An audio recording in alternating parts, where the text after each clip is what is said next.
yang berkaitan dengan hal tersebut segan bertanya kepada Rasulullah, maka para sahabat menanyakan kepada istri-istri beliau. Yang keempat, cara yang disampaikan oleh Nabi yaitu Rasulullah melalui praktek langsung, seperti saat melakukan perbuatan yang berhubungan dengan ibadah, misalnya sholat, berwudu, dan yang lain-lain. Kemudian yang selanjutnya latar belakang perbedaan jumlah hadis. Pada zaman Rasulullah, jumlah hadis itu tidak bisa ditentukan berapa banyaknya diantaranya karena tidak selalu bertemu dalam waktu yang sama. Kemudian saat sahabat menerima hadis berdasarkan kekuatan hafalannya.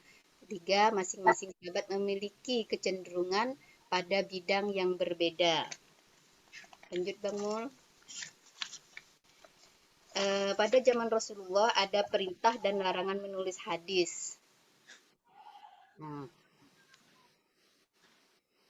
yang pertama yaitu menghafal hadis. Untuk memelihara kemurnian dan pencapaian kemaslahatan Al-Quran dan hadis sebagai sumber ajaran Islam, Rasulullah menempuh jalan yang berbeda terhadap Al-Quran.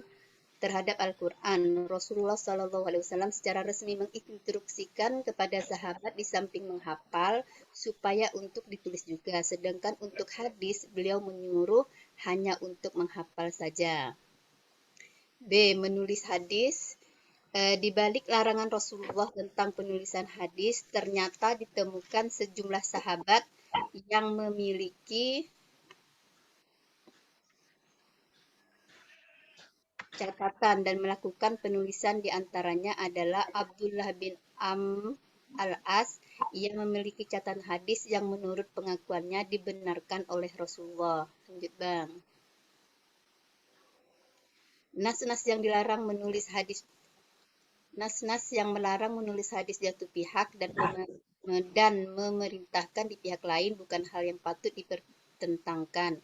Akan tetapi keduanya dapat dikompromikan sebagai berikut. 1. Larangan menulis hadis pada masa Rasulullah dikarenakan adanya kekhawatiran bahwa hadis akan bercampur dengan Al-Quran yang masih berada dalam tahap proses penurunan. Yang kedua, larangan menulis hadis itu bersifat umum, sedangkan izin menuliskannya bersifat khusus bagi yang memiliki keahlian tulis-menulis sehingga terjaga dari kekeliruan, seperti pada Abdullah bin Amr bin As. Kemudian kita lanjutkan perkembangan hadis pada masa sahabat. Pada masa ini, yakni pada masa sahabat, periwayatan hadis belum begitu berkembang dan kelihatannya berusaha untuk membatasi. 1. Membatasi menjaga pesan Rasulullah. Pada masa menjelang akhir kerasulannya, Rasulullah SAW berpesan kepada para sahabat agar berpegang teguh kepada Al-Quran dan hadis serta mengajarkannya kepada orang lain. Kemudian, para sahabat sangat berhati-hati dalam meriwayatkan dan menerima hadis. Perhatian para sahabat pada masa ini masih terfokus pada usaha memelihara dan penyebaran Al-Quran. Bang. Yang ketiga yaitu pada masa tabi'in. Pada masa tabi'in sudah mulai berkembang perhimpunan hadis al-jam'u wal al-tadwin, meskipun masih ada pencampuran antara hadis Nabi dengan fatwa sahabat. Barulah di era al-tabi'in hadis telah dibukukan, bahkan menjadi masa kejayaan kodifikasi hadis. Kodifikasi hadis dilakukan berdasar perintah Khalifah Umar bin Abdul Aziz, Khalifah ke-8 Bani Umayyah, yang kebijakannya ditindaklanjuti oleh ulama di berbagai daerah hingga pada masa berikutnya terbukukan dalam kitab hadis. Hal ini nanti bisa dilanjut oleh Pak Ustadz Amin. Kebetulan beliau akan membahas rinci tentang modifikasi hadis di masa-masa al-tabi'in. Demikian Pak poin yang dapat saya sampaikan mengenai perkembangan hadis pada masa Rasulullah, sahabat, dan tabi'in. Terima kasih. Assalamualaikum warahmatullahi wabarakatuh. Waalaikumsalam warahmatullahi wabarakatuh. Baik, siapa yang melanjutkan? Langsung Pak, saja. Ya, Pak Amin, Pak Amin. ya silakan. Ya, silakan Pak Amin.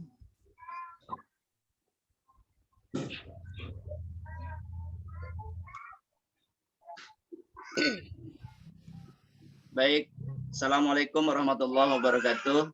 Waalaikumsalam warahmatullahi wabarakatuh. Bismillah, alhamdulillah, salatu wassalamu ala rasulillah Muhammad ibn Abdillah wa ala alihi wa sahbihi wa mawala ma ba'du. Terima kasih atas kesempatan yang diberikan. Sebelumnya yang saya hormati Bapak Dr. Wajidi Sayyadi sebagai dosen mata kuliah studi hadis dan teman-teman yang saya hormati juga. Saya akan melanjutkan pembahasan tentang sejarah perkembangan hadis yang tadi sudah disampaikan Bu Romawati. Kalau tadi di zaman zaman Rasulullah, sahabat dan tabi'in, maka kali ini saya fokus membahas pada masa kodifikasi hadis atau masa penghimpunan sekaligus pembukuan hadis secara resmi. Pengertian kodifikasi hadis ini adalah kalau dalam bahasa Arab itu dikenal dengan istilah at-tadwin. Jadi kalau kodifikasi itu sebenarnya dari bahasa Inggris yaitu codification yang artinya mengumpulkan dan menyusun. Sedangkan pengertian dari atau maksud daripada kodifikasi hadis di sini adalah upaya penulisan, penghimpunan dan pembukuan hadis Nabi Muhammad SAW yang dilakukan berdasar perintah resmi dari Khalifah Umar bin Abdul Aziz, di mana beliau ini adalah khalifah yang ke-8 dari dinasti Bani Umayyah. Dan kemudian kebijakan beliau ini ditindaklanjuti oleh para ulama di berbagai daerah pada masa itu hingga masa berikutnya, di mana hadis kemudian dikodifikasi atau dibukukan dalam bentuk kitab-kitab hadis.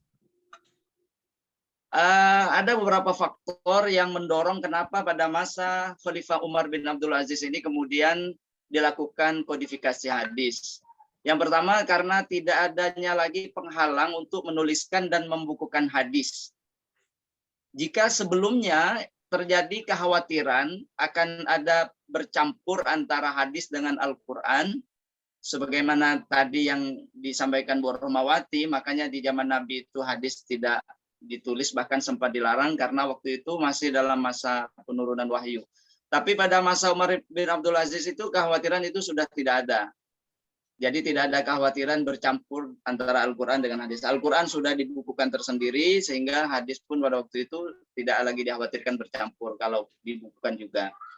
Kemudian yang kedua, munculnya kekhawatiran akan hilang dan lenyapnya hadis. Karena pada saat itu banyak sahabat yang menghafal hadis meninggal dunia, baik akibat lanjut usia atau karena seringnya terjadi peperangan pada masa itu, sehingga dikhawatirkan kalau semua sahabat meninggal nanti maka otomatis beberapa hadis ini akan sulit lagi diketahui. Kemudian yang ketiga, semakin maraknya kegiatan pemalsuan hadis yang dilatar belakangi oleh perpecahan politik atau perbedaan mazhab di kalangan umat Islam pada saat itu.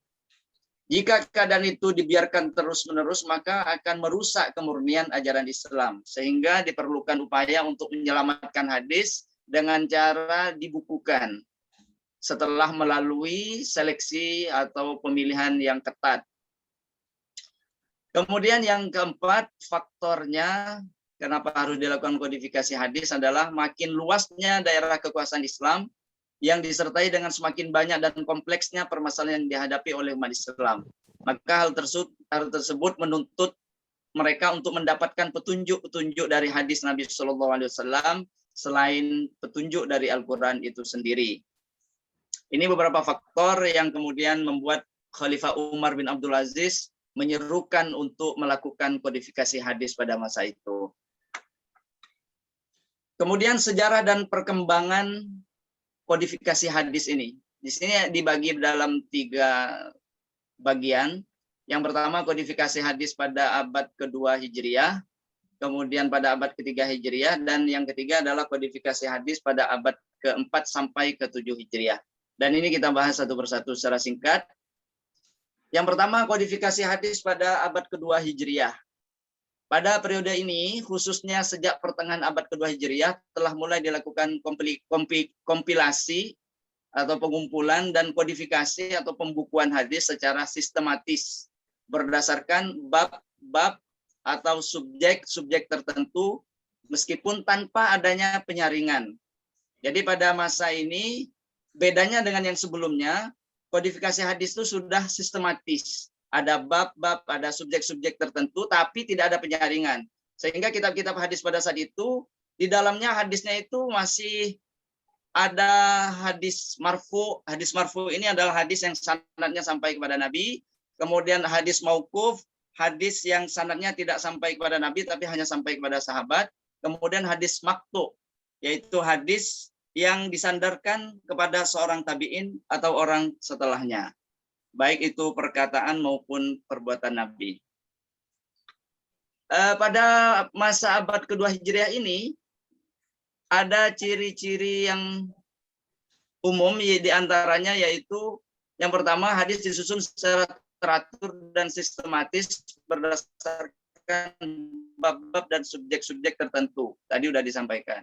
Yang kedua, kompilasi hadis-hadis itu ditulis menggabungkan hadis Nabi, pendapat sahabat, dan fatwa tabi'in. Jadi masih digabung. Kemudian berbeda dengan yang sebelumnya hanya mengumpulkan hadis-hadis Nabi saja. Kalau pada masa ini sudah dikumpulkan juga ada pendapat sahabat, fatwa tabi'in, dan seterusnya. Kemudian yang ketiga, hadis-hadis yang dikumpulkan saling berkaitan dalam satu bab. Kemudian bab-bab itu digabungkan dengan bab-bab lainnya dalam satu kitab. Jadi nanti ada kitab-kitab yang punya seperti kayak tematik gitu ya, kayak maudhu'i kalau tafsir itu. Jadi berdasarkan tema-tema tertentu. Kemudian yang terakhir, ciri-cirinya adalah materi-materi hadis yang mengisi karya-karya kompilasi hadis itu dihimpun dalam sahifah atau suhuf, dalam buku-buku kecil atau karoris yang ditulis pada periode sahabat dan tabi'in, serta apa yang dinukil baik itu berupa pendapat sahabat maupun fatwa dari tabi'in. Kemudian tokoh-tokoh dan kitab-kitab hadis yang masyhur pada abad kedua Hijriah ini, sini ada beberapa tokoh, saya kira tidak perlu saya baca semuanya, cukup bisa disaksikan oleh teman-teman. Ada Malik bin Anas, ini yang paling senior, Yahya Ibnu Sa'id Al-Qattan, dan seterusnya. Kemudian beberapa kitab yang masyhur pada abad kedua ini, diantaranya Al-Muwatta. Al-Muwatta ini karya Imam Malik, dan seterusnya. Untuk lebih jelasnya, siapa yang mengarang dari kitab-kitab ini ada di dalam makalah yang kami bagikan. Kita lanjut ke yang kedua, yaitu kodifikasi hadis abad ketiga Hijriah. Abad ketiga Hijriah ini merupakan puncak dari usaha pembukuan hadis ini, atau dikenal dengan masa keemasan kodifikasi hadis. Pada masa abad ketiga Hijriah ini, ulama-ulama hadis yang muncul digelari dengan ulama mutaqaddimin, yang mengumpulkan hadis dengan semata-mata berpegang pada usaha sendiri dan pemeriksaan sendiri dengan menemui para penghafalnya yang tersebar di setiap pelosok dan penjuru negara Arab, Persia, dan lain-lain. Jadi mereka melakukan pembuktian gitu ya dengan hadis itu, langsung mendatangi kepada sumber-sumbernya.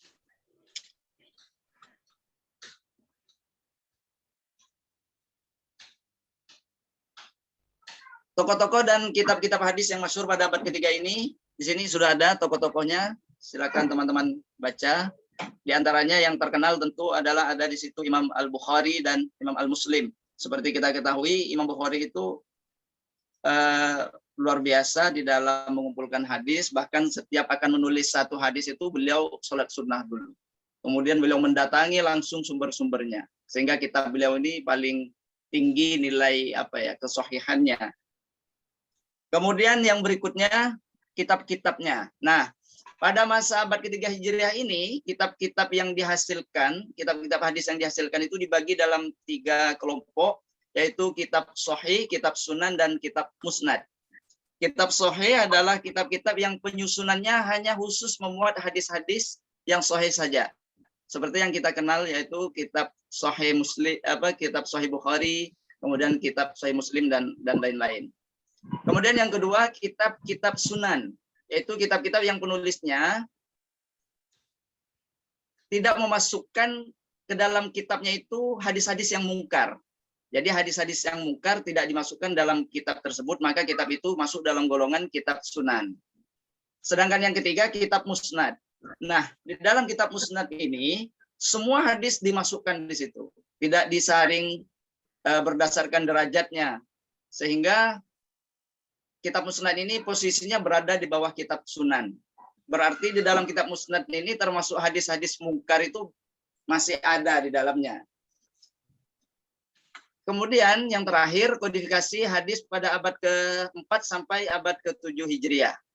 Pada masa ini, kodifikasi hadis itu sudah lebih fokus kepada pemeliharaan, penertiban, penambahan, dan penghimpunan. Dan ini berlangsung sekitar 2,5 abad, yaitu di antara abad ke-4 sampai ke pertengahan abad ke-7 Masehi. Dan gerakan ulama hadis pada masa ini sesungguhnya tidak terlalu berbeda dari ulama yang sebelumnya ya. Jadi tadi itu ada tinggal memelihara, menertibkan saja dan seterusnya. Tokoh-tokoh atau ulama-ulama hadis pada masa ini di situ sudah disampaikan, bisa teman-teman baca. Kemudian pada masa ini kitab-kitab itu juga tersusun dalam beberapa jenis. Yang pertama adalah kitab syarah. Kitab syarah ini adalah kitab hadis yang memperjelas dan mengomentari hadis-hadis tertentu yang sudah tersusun dalam beberapa kitab hadis sebelumnya. Yang kedua, kitab mustakhrij, yaitu kitab hadis yang metode pengumpulan hadisnya itu dengan cara mengambil hadis dari ulama tertentu, lalu meriwayatkannya dengan sanad sendiri yang berbeda dari sanad ulama hadis tersebut. Kemudian yang ketiga, kitab atraf, yaitu kitab hadis yang hanya memuat sebagian dari matan hadis, tetapi sanadnya ditulis lengkap. Yang keempat, kitab mustadrak, yaitu kitab yang memuat hadis-hadis yang memenuhi syarat-syarat dari Imam Bukhari dan Muslim, atau syarat dari salah satu dari keduanya. Kemudian yang terakhir, kitab jami', yaitu kitab yang memuat hadis-hadis yang telah termuat dalam kitab-kitab yang telah ada. Jadi hanya mengumpulkan dari kitab-kitab yang sudah ada. Ini saja barangkali yang dapat kami sampaikan tentang kodifikasi hadis di abad kedua sampai abad ke-7 Hijriah. Kurang lebihnya mohon maaf. Assalamualaikum warahmatullahi wabarakatuh. Waalaikumsalam warahmatullahi wabarakatuh. Baik, alhamdulillah. Masih ada makalah lagi? Masih 2 penampil lagi, Ustaz. Ya, baik. Silakan nanti selesai semua. Kalau ada yang mau memberikan saran, masukan, tanggapan dan sebagainya, silakan. Baik, silakan yang ketiga. Pak Ibu siapa? Kak Dini. Monggo Kak Dini. Baik, bismillahirrahmanirrahim. Assalamualaikum warahmatullahi wabarakatuh. Waalaikumsalam warahmatullahi wabarakatuh.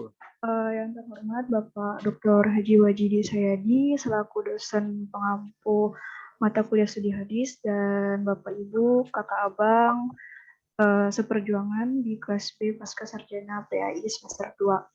Baik, langsung saja di sini saya akan memaparkan hasil makalah saya yang berjudul Sejarah Perkembangan Hadis Masa Tahrij, Penelitian dan Kontemporer.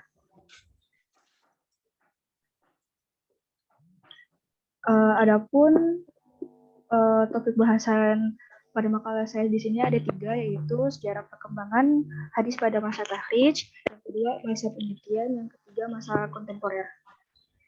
Baik, di sini ada timelinenya sejarah perkembangan hadis di sini ada 3 kan, ada masa tahrij, penelitian sama masa kontemporer.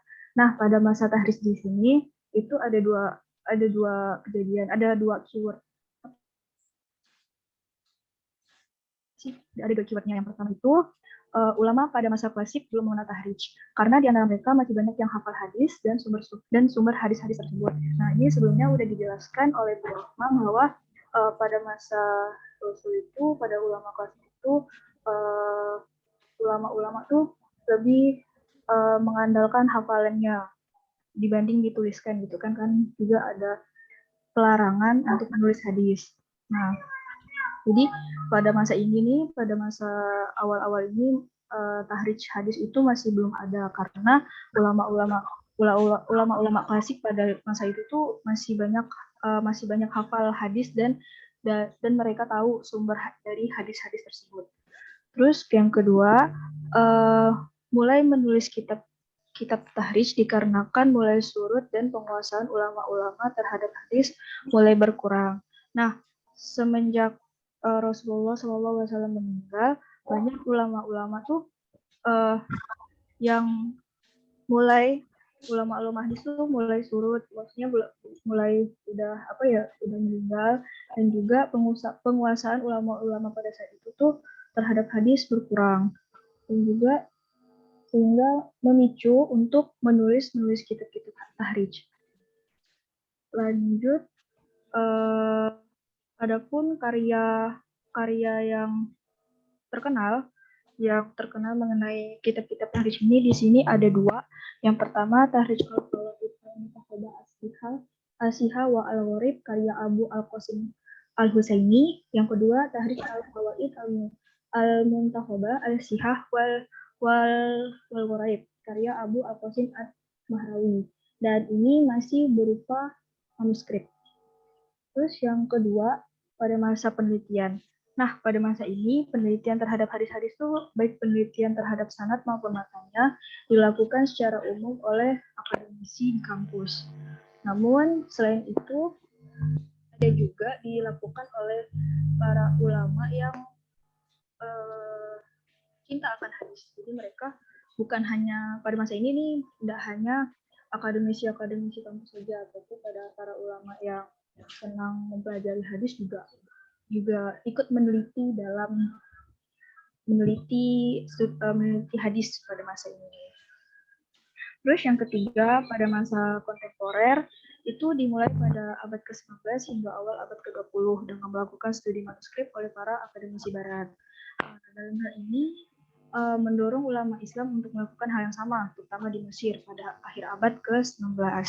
Nah, pada abad ke-19 di sini kajian hadis banyak didominasi dan ditekuni oleh ulama-ulama di India. Nah,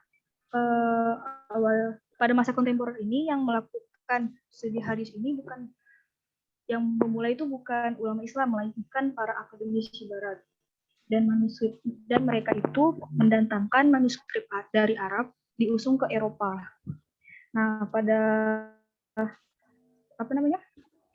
karena dari perlakuan dari para akademisi barat ini memicu para ulama Islam untuk meneliti manuskrip hadis ini. Jadi dari sini mendorong ulama Islam untuk melakukan hal yang sama, dan itu dilakukan di Mesir pada akhir abad ke-19. Lanjut. Pada masa tahrij ini saya buat 3 poin yang berkembang pada saat itu. Yang pertama, Mahmud Al-Tohan menyebutkan bahwa kitab tahrij yang pertama kali ditulis oleh Al-Khatib Al-Baghdadi. Terus yang kedua, di antara karya-karya Al-Khatib dalam kajian tahrij adalah Tahrij Al-Fawaid Al-Muntakhabah yang sudah saya sebutkan tadi. Terus yang ketiga, kedua kitab ini menurut Al-Tohan masih dalam bentuk manuskrip. Terus yang kedua, pada masa penelitian, yaitu karya-karya sarjana barat dalam bidang hadis banyak bermunculan seiring dengan perkembangannya gerakan orientalis. Nah, karya-karya mereka ini memiliki kontribusi yang positif bagi perkembangannya studi hadis di dunia Islam. Namun di sisi lain, hasil penelitian sarjana barat ini dalam bidang hadis banyak menghasilkan kesimpulan yang kontroversi. Mereka menggugat keautentikan sunnah, baik secara keseluruhan maupun sebagian. Terus yang ketiga, poin di masa kontemporer, di sini juga ada 3. Yang pertama itu ada 2 pembagian dalam ilmu hadis, yakni ilmu hadis riwayah dan ilmu hadis dirayah. Terus yang kedua, muncul 2 metode tafsir yang terkenal. Yang pertama itu at-tafsir al-ilmi dan al-ijaz al-ilmi.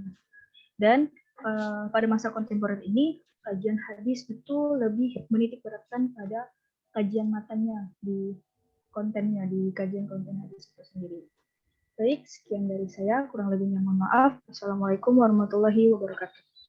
Waalaikumsalam warahmatullahi wabarakatuh. Baik, terima kasih Bang Dini. Selanjutnya, Makalah terakhir Ustaz, silakan. dari Bang Muhajir. Oh, Pak Muhajir ya, silakan. Baik.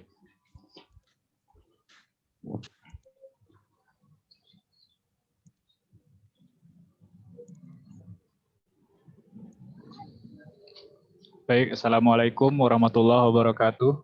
Waalaikumsalam warahmatullahi wabarakatuh. Terima kasih. Yang terhormat dosen pengampu Ustadz Dr. Haji Wajidi Sayadi yang saya hormati dan kawan-kawan yang saya cintai. Baiklah, langsung saja saya akan memaparkan makalah saya yang berjudul Periwayatan Hadis, Cara dan Bentuk Hadis Disampaikan dan Diterima. Saya akan membahas tentang apa itu periwayatan hadis, ilmu hadis, dan bagaimana cara dan bentuk hadis disampaikan dan diterima. Baiklah, yang pertama, periwayatan hadis adalah proses penerimaan hadis oleh seorang rawi dari seorang gurunya, dan setelah dipahami, dihafal, dihayati, diamalkan, ditulis, dan disampaikan kepada orang lain sebagai murid dengan menyebutkan sumber pemberitaan riwayat tersebut. Ilmu hadis sebagaimana yang disebutkan dalam kitab Mustalah Hadis, ilmu bikawan yurafu biha awalus sanad wal matan. Ilmu dengan kaidah-kaidah untuk mengetahui keadaan sanad dan matan. Yang kedua, cara periwayat menerima dan meriwayatkan hadis.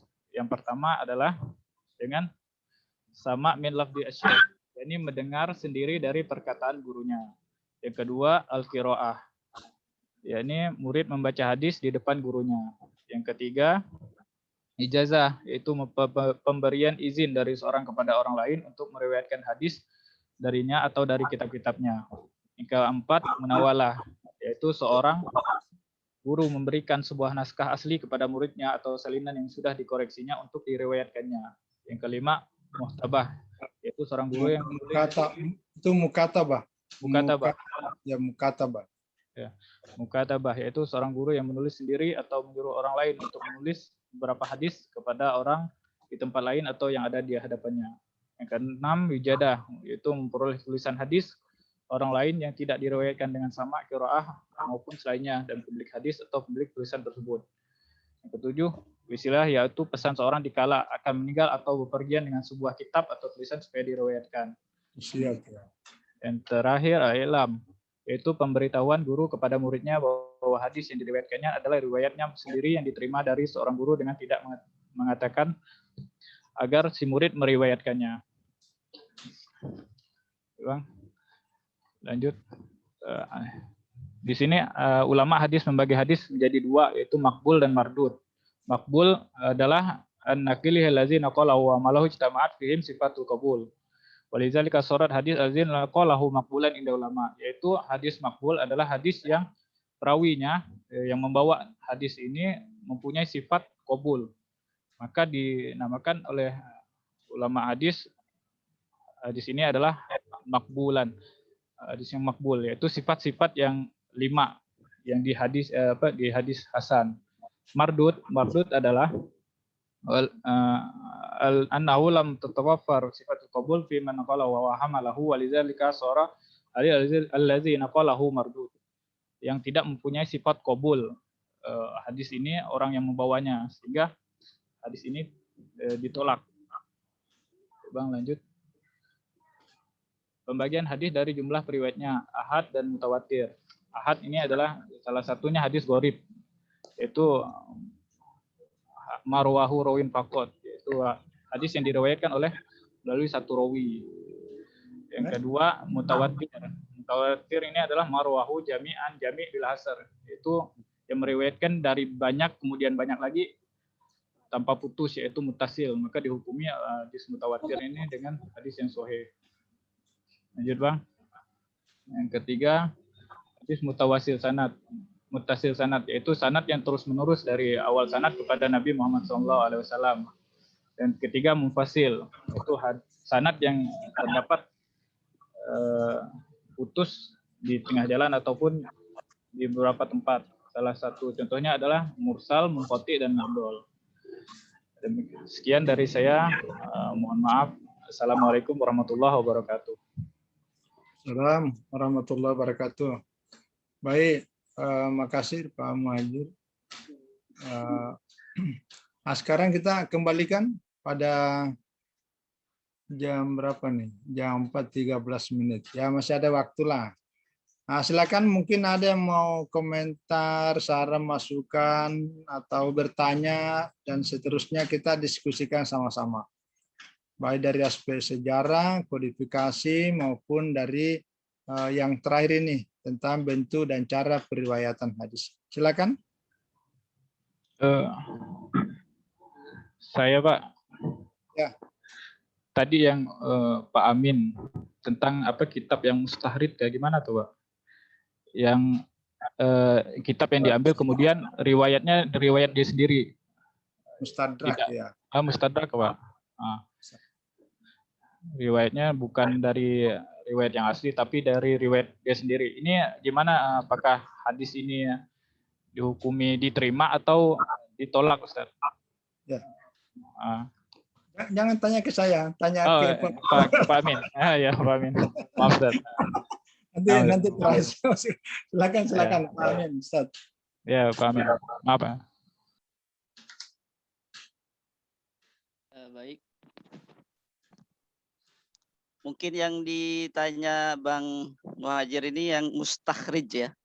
Ya, kitab mustahrid. Kitab hadis yang metode pengumpulan hadisnya dengan cara mengambil hadis dari ulama tertentu lalu meriwayatkannya dengan sanad sendiri yang berbeda dari sanad ulama hadis tersebut gitu ya. Ya itu. Mustadrak tuh. Kalau yang mustadrak itu kitab yang memuat hadis-hadis yang memenuhi syarat-syarat Bukhari dan Muslim, Pak. Atau syarat salah satu dari keduanya.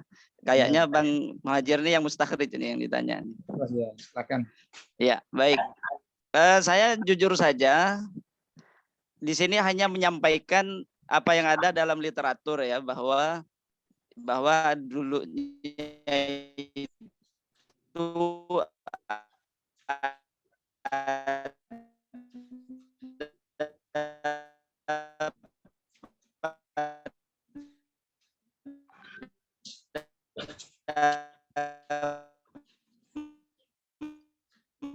putus-putus Pak.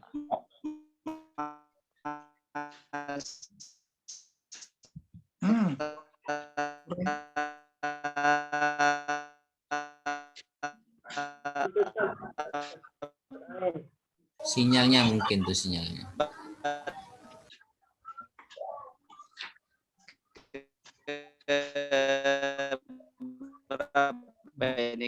Kurang ya.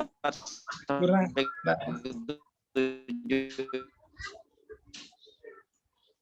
Hilang Pak Amin dah. Dia lagi belajar DJ tadi itu. Bang Adit tidur lah. Bang Adit. Bang Adit. Biasa lah. Sahur. Imsak. Tidur. Letih dia mikirkan bunga 0% tuh rugi aku katanya. Gimana Bang? Pak Amin, suaranya putus-putus Pak Amin.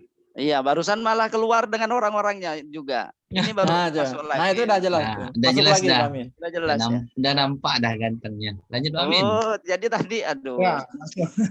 Ulangi. Ulangi Baik, dari baik. literatur. Iya, baik. Jadi saya di sini posisinya adalah hanya mengutip dari literatur yang kami baca bahwa pada masa abad keempat sampai ke-7 ini beberapa jenis kitab hadis yang ditulis pada ulama masa itu, salah satunya tadi seperti yang disampaikan yaitu kitab mustakhrij. Yang tadi sudah disampaikan apa itu kitab mustakhrij ya kan. Tapi kalau ditanya status hadisnya itu seperti apa, tentu saya pribadi di sini tidak bisa menjawab. Apakah karena yang ditanya Bang Muhajir itunya tadi ya kan. Jadi status hadisnya gimana kalau ngambil hadis dari ulama lain kemudian diriwayatkan dengan sanad sendiri yang berbeda dari sanad ulama hadis tersebut. Nah, ini mungkin perlu kajian, ini bisa jadi tesis Bang Muhajir nanti ini kayaknya ya. Jadi mohon maaf kalau ditanya status hadisnya mungkin kita langsung ke Pak Dokter saja nanti menjawabnya. Gitu ya Bang Muhajir? Oke, terima kasih.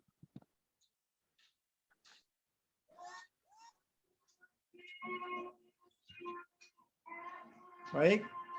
Ada yang mau menambahkan mungkin?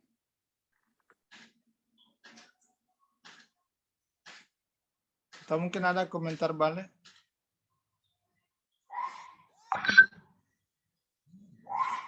Silakan.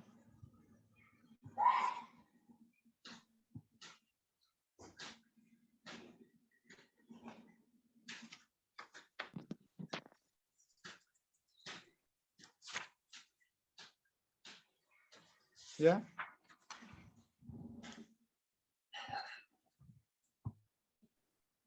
Sepertinya Oh. iya belum ada. Ada gangguan ya.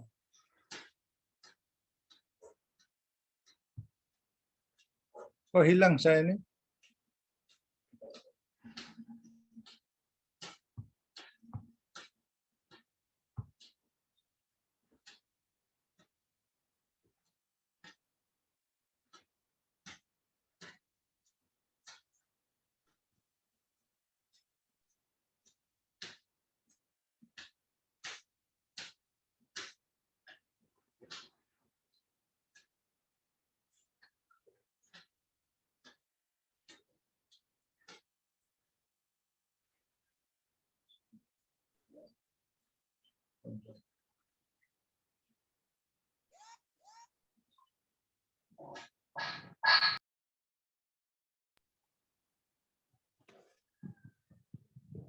Oh, saya punya hilang ya? Halo? Halo, ya. Ada suara Ada ya? Ustaz. Ada kedengaran Ustaz, kedengaran Ustaz. Kedengaran Ustaz bagus. Tapi enggak nyambung ini apa? Enggak putus-putus Ustaz. Oh. Ini enggak ada gambar sini. Sinyal nampaknya Ada. gangguan. Udah. Nampak. Ya, silakan, mungkin ada yang lain?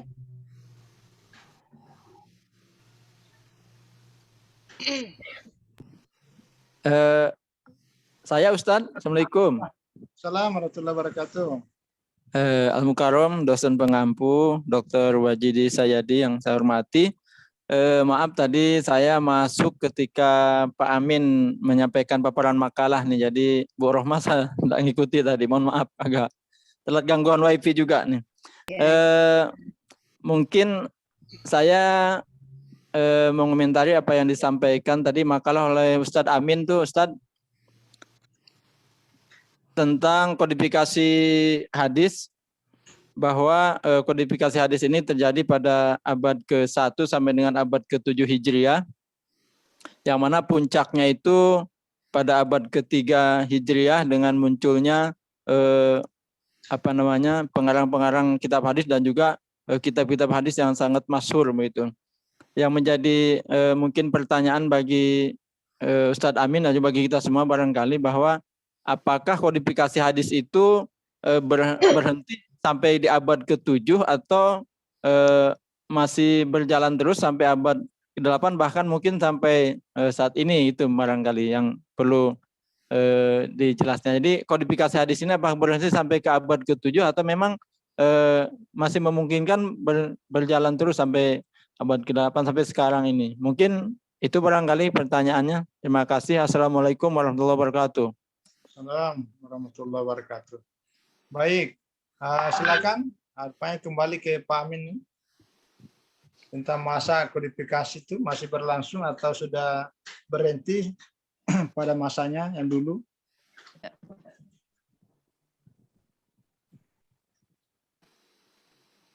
Baik. Kalau kodifikasi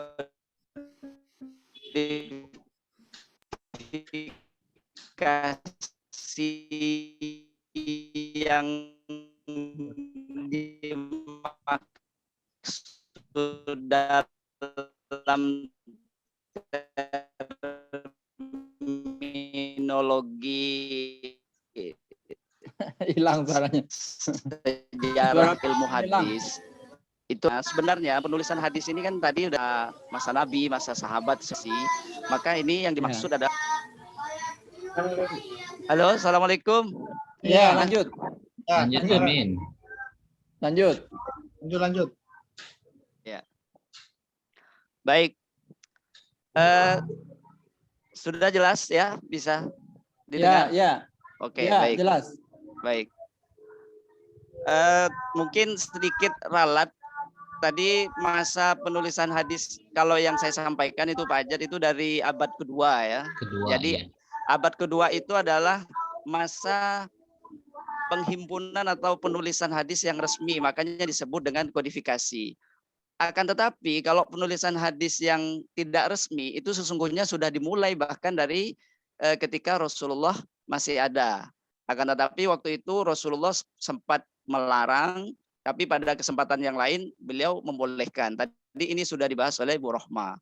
Maka untuk yang namanya penulisan hadis ini, yang resmi itu dimulai dari ketika Khalifah Umar bin Abdul Aziz, dan sesungguhnya penulisannya itu berlangsung kalau yang tadi masa kodifikasi itu adalah sampai abad ke-7. Nah, setelah abad ke-7 ke belakang itu kebanyakan itu sifatnya hanya menulis hadis dari kitab-kitab hadis yang sudah ada gitu ya. Jadi mungkin lebih kepada takhrij, lebih kepada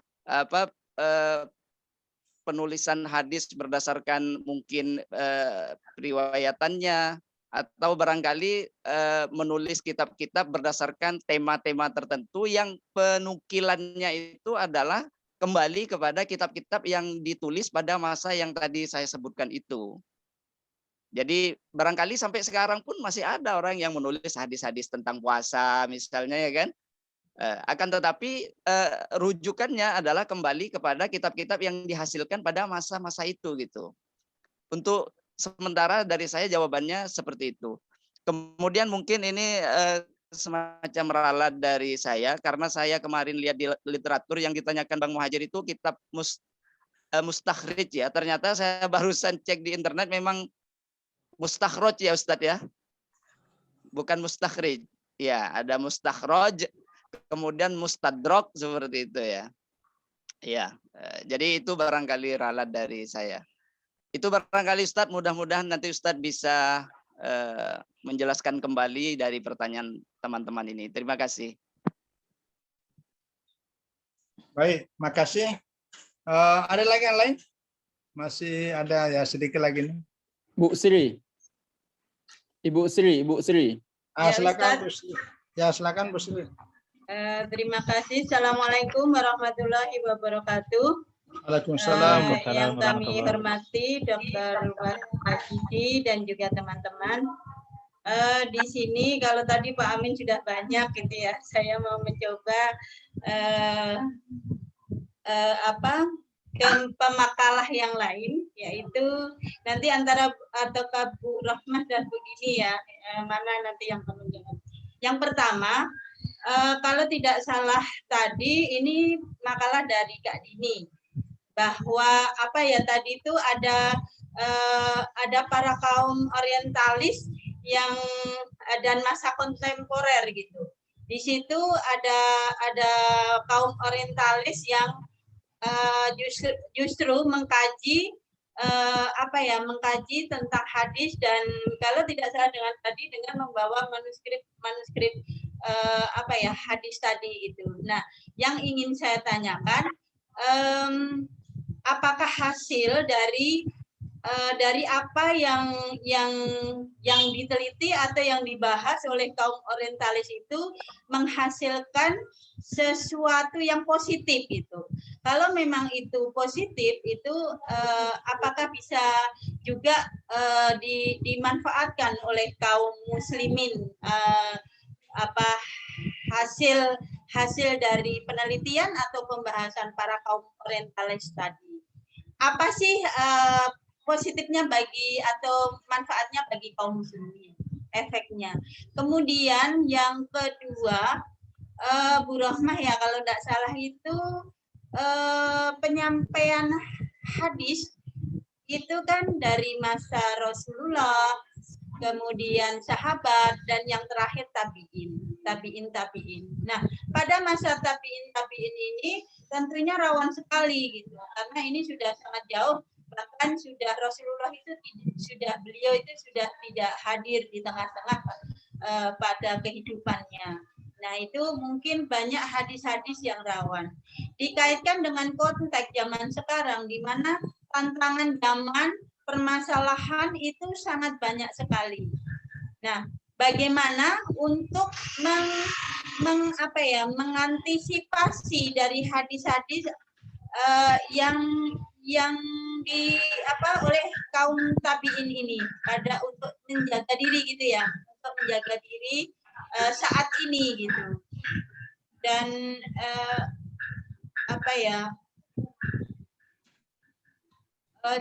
saya rasa itu aja Pak, mungkin Kak Dini dan Bu Rohmah. Terima kasih. Baik, makasih. Terima kasih Ibu. Mungkin ada yang mau menanggapi tadi, siapa punya judul makalah tadi ini? Bu Rohmah ya, yang pertama kayaknya tuh. Masa tabiin yang agak mulai berjarak dari Nabi ke masa tabiin ini kan sudah mulai ini. Mungkin ada tanggapan balik? Tadi yang sudah saya bahas Pak, Ustaz, ini untuk Bu Sri ya, pertanyaannya itu kan pada masa tabiin ini sudah mulai dibukukan, pada masa sudah mulai berkembang, sehingga pada masa terakhir di tabiin inilah kodifikasi hadis itu mulai tampak perkembangannya di akhir-akhir tabiin ini. Jadi dengan demikian pada masa itu berkembang perhimpunan hadis. Kemudian pada masa ini dikenal dengan As-Alwani Al-Takwin, yakni masa turun wahyu dan pembentukan masyarakat Islam. Seperti yang ini menuntut keseriusan untuk menjaga kehati-hatian supaya tidak keliru dalam penulisan hadis masa tabi'in ini. Mereka itu harus serius dengan kehati-hatian para sahabat sebagai pewaris pertama pada ajaran Islam. Nah, jadi mereka itu sangat ekstra hati-hati, tidak sembarangan saat mereka membukukan atau menulis hadis-hadis dari Rasulullah. Mungkin itu Pak sementara dari saya. Baik, makasih. Sebelum kita tutup ini, saya ingin sedikit menambahkan. Pertama, mulai dari mustakhrajat. Ya, jadi mustakhraj ini itu dari kata kharaja. Jadi yang dikeluarkan. Nah, kalau kitabnya banyak itu mustakhrajat. Nah, itu sama dengan mustadrak. Nah, apa bedanya mustakhrajat dengan mustadrakat? Mustadrakat itu artinya susulan apa yang ditemukan. Jadi misalnya kalau yang ada di sini, ini ada Mustadrak Al-Hakim di sini. Nah, maksudnya Mustadrak Al-Hakim itu judulnya itu Mustadrak Al-Hakim ala As-Sahihain yang diambil dari kitab Sahih Bukhari dan Muslim. Maksudnya hadis-hadis yang ditulis oleh Al-Hakim menggunakan sanad tersendiri, tetapi hadis itu tidak ada di Sahih Bukhari. Hanya persyaratan-persyaratan yang dirumuskan oleh Bukhari dan Muslim itu dicocokkan. Makanya itu kalau hadis riwayat Al-Hakim itu kalau bagi belakangnya itu selalu dikatakan sesuai dengan syarat Bukhari dan Muslim. Nah itu. Tapi namanya kitab mustadrak. Yaitu artinya kitab yang diambil di luar dari Sahih Bukhari tetapi syaratnya mengikuti pola Bukhari dan Muslim. Nah, kalau mustakhrajat ini hadis yang dikeluarkan dari kitab-kitab sumbernya ada. Misalnya mustakhraj ala as-sahihaini. Artinya hadis itu ada dalam Sahih Bukhari, ada juga dalam Sahih Muslim, tapi menggunakan sanad yang tidak ada sanadnya dalam Bukhari dan Muslim.